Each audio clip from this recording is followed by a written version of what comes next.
ne plângem de nimic, purtăm în suflet bucurie și de ne străduim un pic. Din ea îți dăruim și ție, că nu putem, vor spune mulți, din cei căzuți în deznădejde, iar noi le cântărim tăcuți, vorba ce-n suflet ne rănește.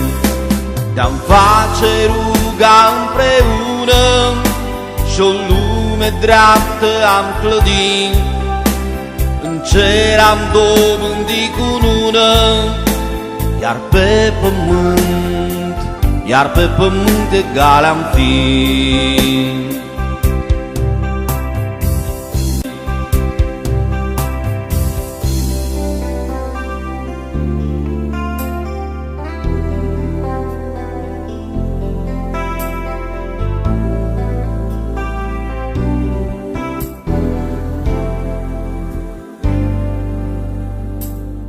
Trup și cuget înzestrați, noi ca voi toți avem menirea să înmulțim talanții dați, prin truda ce ne lasă firea.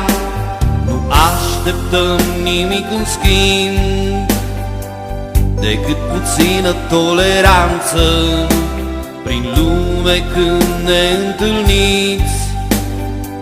Dați-ne dreptul la speranță, de-am face ruga împreună și-o lume dreaptă am clădit, în cer am dobândit cunună, iar pe